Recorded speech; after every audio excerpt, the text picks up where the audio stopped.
32ویں رات شہرزاد نے کہا، درزی بادشاہ کو لنگڑے نوجوان کی زندگی کا ایک تلخ قصہ جو اس کے اور ایک نائی کے درمیان بغداد میں پیش آیا تھا سناتے ہوئے کہتا ہے۔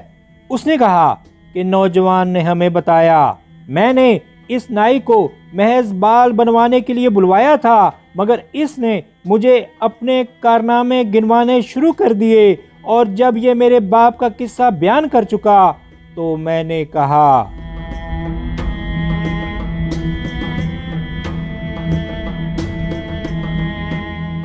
خدا میرے باپ پر رحم نہ کرے، کیونکہ اسے تجھ جیسے شخص سے شناسائی ہوئی تھی۔ یہ نائی ہنسا اور کہنے لگا کہ میں تو تجھے سمجھدار آدمی سمجھتا تھا، لیکن بیماری کی وجہ سے تو اول فول بکنے لگا ہے۔ معلوم نہیں کہ تجھے اتنی جلدی کیوں ہے، حالانکہ تجھے معلوم ہے کہ تیرا باپ اور دادا بغیر میرے مشورے کے کوئی کام نہ کرتے تھے۔ مجھ سے زیادہ تجربہ کار تو کسی اور کو نہ پائے گا، اور میں اس وقت تیری خدمت میں کھڑا ہوں اور تجھ سے ناراض نہیں ہوں۔ تو کیوں مجھ سے ناراض ہوتا ہے؟ میں تیرے باپ کے احسانوں کی خاطر تیری باتیں برداشت کر رہا ہوں۔ میں نے کہا، اے گدھے کی دم، تو نے میرے ساتھ بہت بک بک کی اور میرے کان کھا لیے، اور میں تجھ سے محض اتنا چاہتا ہوں کہ میرا سر مونڈ اور چلتا ہو۔ اب اس نے میرے سر میں پانی لگایا اور کہنے لگا کہ میں جانتا ہوں کہ تو مجھ سے ناراض ہے، لیکن میں اس کا بدلہ تجھ سے نہیں لوں گا، کیونکہ تیری عقل کمزور ہے اور تو ابھی بچہ ہے۔ یہ کل کی بات ہے کہ میں تجھے کندھے پر بٹھا کر مکتب لے جاتا تھا۔ میں نے کہا کہ اے میرے بھائی، میری حاجت روائی تک چپ رہ، ورنہ چلتا ہو۔ یہ کہہ کر میں اپنے کپڑے پھاڑنے لگا۔ جب اس نے مجھے یہ کارروائی کرتے دیکھا تو اس نے استرا لے کر اسے تیز کرنے والے پتھر پر رگڑنا شروع کیا، اور اتنی دیر تک رگڑتا رہا کہ میرے حواس جاتے رہے۔ اب یہ میرے سر کی طرف بڑھا اور اس کا ایک حصہ مونڈ کر ہاتھ کھینچ لیا اور کہنے لگا کہ اے میرے آقا، جلدی کرنا، شیطان کا کام ہے اور آہستگی رحمان کا۔ اس کے بعد اس نے کہا کہ اے میرے سردار، میرے خیال میں تو میری قدر و منزلت نہیں جانتا۔ میرا ہاتھ بادشاہوں، امراء، وزراء اور حکماء کے سروں پر پڑتا ہے۔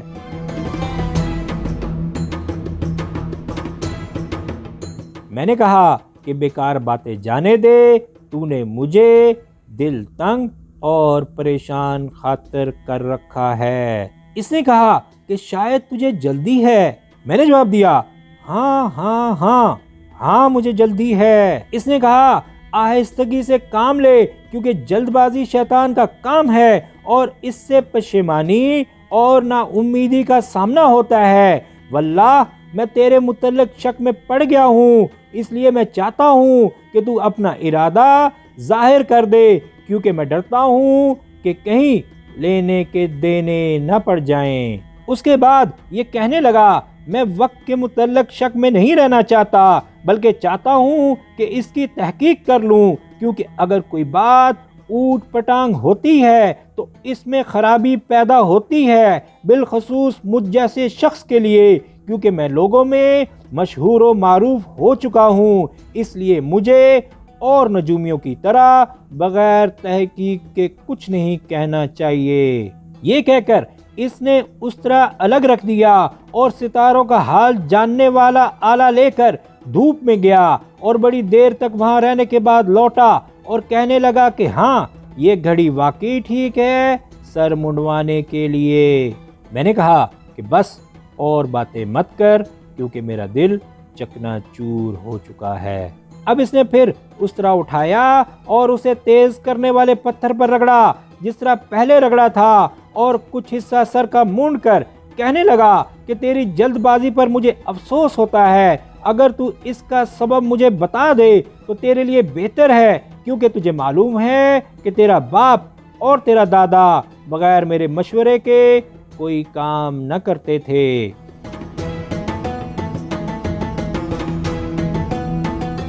جب مجھے اس سے کوئی چھٹکارے کا راستہ نہ دکھائی دیا اور میں اپنے دل میں کہتا تھا کہ اگر مجھے ذرا بھی دیر ہو گئی تو معلوم نہیں کہ میری رسائی اس تک کس طرح ہوگی۔ اب میں نے اس سے مخاطب ہو کر کہا کہ جلدی کر اور بےہودہ گوئی جانے دے، کیونکہ میں ایک دوست کی دعوت پر جا رہا ہوں۔ جب اس نے دعوت کا نام سنا تو کہنے لگا کہ آج کا دن میرے لیے مبارک دن ہے۔ کل میں چند دوستوں کو دعوت دے آیا تھا، مگر ان کے لیے کھانا تیار کرانا میرے خیال سے اتر گیا تھا اور ابھی یاد آیا ہے۔ ہائے افسوس، اب میں کس قدر رسوا ہوں گا۔ میں نے کہا کہ اس کا کوئی اہتمام نہ کر، کیونکہ میں خود تو آج دعوت پر مدعو ہوں، اس لیے میرے گھر میں جتنا کھانا پینا ہے وہ سب تیرا ہے، بشرطے کہ تو میرا کام جلد نپٹا دے اور سر مونڈنے میں جلدی کرے۔ اس نے کہا کہ خدا تجھے نیک بدلہ دے، لیکن ذرا کہہ تو صحیح کہ تیرے یہاں میرے مہمانوں کے لیے کیا کیا چیزیں ہیں تاکہ مجھے معلوم ہو جائے۔ میں نے جواب دیا، 5 قسم کے کھانے اور 10 مرغیاں جو بھن کر سرخ ہو گئی ہیں اور 1 تلا ہوا میمنا۔ اس نے کہا ان کو منگا تاکہ میں دیکھوں تو صحیح۔ میں نے ان سب چیزوں کو منگوایا۔ جب اس نے کھانے دیکھے تو کہا کہ ابھی شراب کی کسر ہے۔ میں نے کہا کہ وہ بھی میرے پاس ہے۔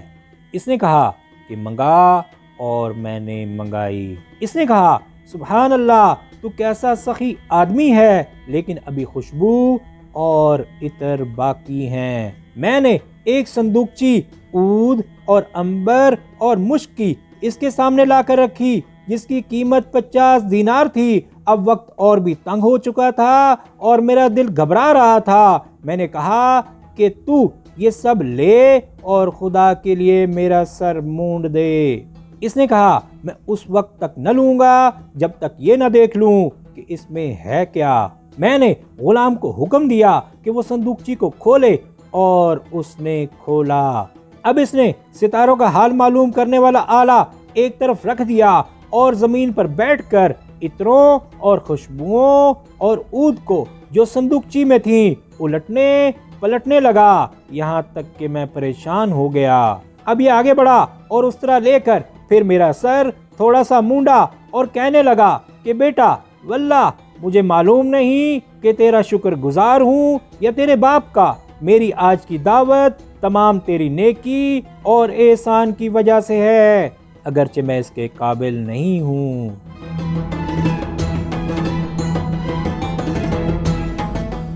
میری دعوت میں بڑے بڑے باعزت بزرگ شامل ہوں گے، مثلاً زنتوت حمامی، صلیح بقال، سیلت باقلا فروش، اکرمہ بنیا، حمید کھادی، سعید ساربان، سید دربان، ابو مکارش مالشی، قسیم چوکیدار اور کریم سائیں۔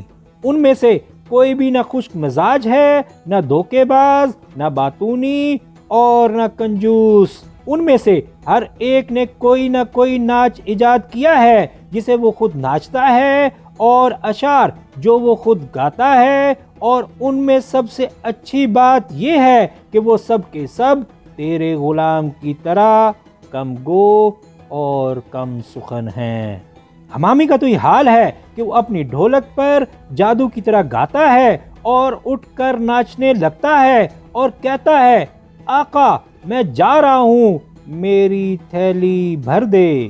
اور بقال اپنا ہنر سب سے بہتر جتاتا ہے اور ناچتا ہے اور کہتا ہے اے رونے والی، اے میری آقا، تو نے پورا حق ادا کیا، اور لوگ اس پر ہنستے ہنستے لوٹ جاتے ہیں۔ اور جب کھادی گانے پر آتا ہے تو چڑیاں ٹھہر جاتی ہیں، اور وہ ناچتا اور گاتا ہے کہ جو باتیں میری بیوی جانتی ہے وہ صندوق میں بند ہو جاتی ہیں، اور اس میں موزونیت ہے کیونکہ وہ ظریف اور مسخرہ ہے۔ الغرض ان میں سے ہر ایک کسی نہ کسی فن میں طاق ہے جس کی ظرافت اور مسخرہ پن سے عقل دنگ رہ جاتی ہے۔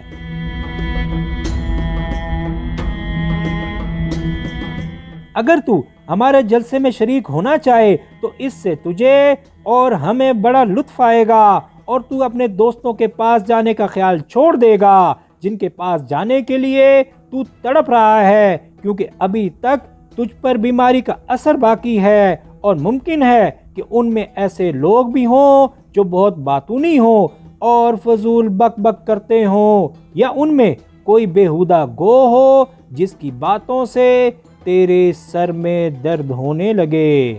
میں نے کہا یہ کسی اور دن صحیح، اور میں غصہ برے دل سے ہنسنے لگا اور کہا کہ میرا کام پورا کر اور میں فی امان اللہ رخصت ہوتا ہوں، اور تو اپنے دوستوں کے پاس جا کیونکہ وہ تیرے آنے کے منتظر ہوں گے۔ اس نے کہا کہ میری خوشی تو اس میں تھی کہ میں تجھے ان لوگوں کے ساتھ بٹھاؤں جو سب کے سب بڑے ظریف ہیں اور ان میں سے کوئی بھی باتونی یا بکی نہیں ہے۔ جب سے میں بڑا ہوا ہوں کبھی ایسے شخص کے ساتھ اٹھنا بیٹھنا گوارا نہیں کرتا جو ایسی باتیں پڑھے جس سے اسے کوئی تعلق نہ ہو، اور اسی شخص کی صحبت پسند کرتا ہوں جو میری طرح کم سخن ہو۔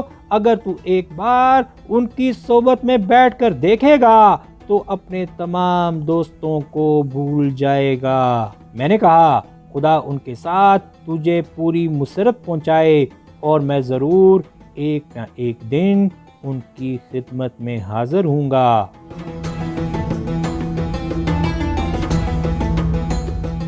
اس نے کہا میری خواہش تو یہی تھی کہ تو آج ہی ان سے ملتا۔ اگر تیری خواہش ہے کہ تو میرے ساتھ اپنے احباب کے پاس ضرور جائے تو مجھے اجازت دے کہ میں جلدی سے یہ چیزیں جو تو نے مرحمت کی ہیں اپنے مہمانوں کے پاس پہنچاؤں، اور چونکہ تجھے اپنے دوستوں سے آج ہی ملنا ہے تو میں ان کو تیری ضیافت کی چیزیں دے کر کہوں گا کہ وہ کھائیں پئیں اور میرا انتظار نہ کریں، اور پھر میں تیرے پاس واپس آ جاؤں گا اور تیرے ساتھ تیرے دوستوں کے پاس چلوں گا۔ میرے اور میرے دوستوں کے درمیان کوئی تکلف تو ہے نہیں کہ ان کو چھوڑ کر فوراً تیرے پاس نہ آ جاؤں اور تیرے ساتھ جہاں تو جائے وہاں جاؤں۔ میں نے کہا لا حول ولا قوت، تو اپنے دوستوں کے پاس جا اور ان کے ساتھ خوشی منا، اور مجھے میرے دوستوں کے پاس جانے دے کہ آج کا دن میں ان کے ساتھ گزاروں کیونکہ وہ میرا انتظار کر رہے ہوں گے۔ اس نائی نے کہا میں تجھے اکیلا نہ جانے دوں گا۔ میں نے کہا جہاں میں جا رہا ہوں وہاں سوائے میرے کسی اور کا گزر نہیں۔ اس نے کہا میرے خیال میں تیرا آج کسی عورت سے ملنے کا وعدہ ہے، ورنہ تو مجھے اپنے ساتھ لے کر چلتا۔ میں سب سے زیادہ اس کا مستحق ہوں اور مجھ سے تجھے اپنے مقصد میں مدد ملے گی، کیونکہ میں ڈرتا ہوں کہ تو ایک اجنبی عورت کے پاس جا رہا ہے اور اس لیے تو اپنی جان کھوئے گا۔ یہ بغداد ہے اور اس میں کسی شخص کی یہ طاقت نہیں کہ ایسا کام کرے، بالخصوص آج جیسے دن میں اور ایسے حاکم کے زمانے میں جو بڑا ظالم ہے۔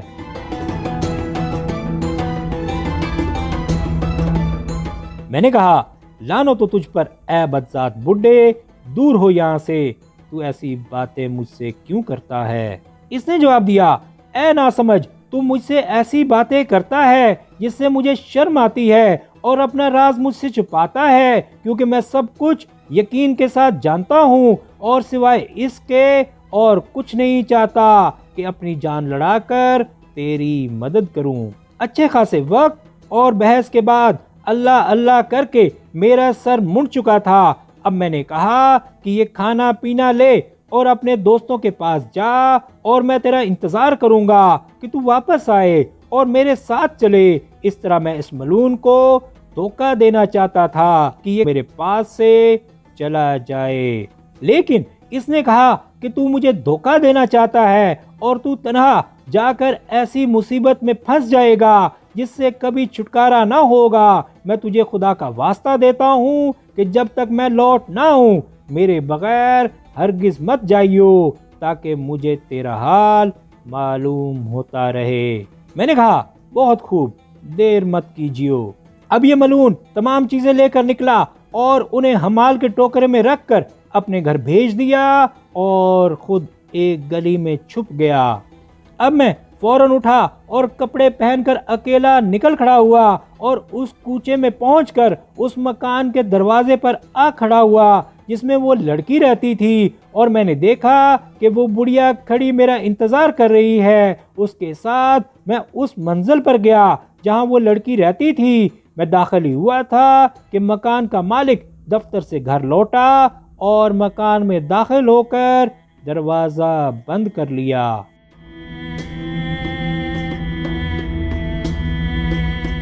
اب شہرزاد کو صبح ہوتی دکھائی دی اور اس نے یہ کہانی بند کر دی۔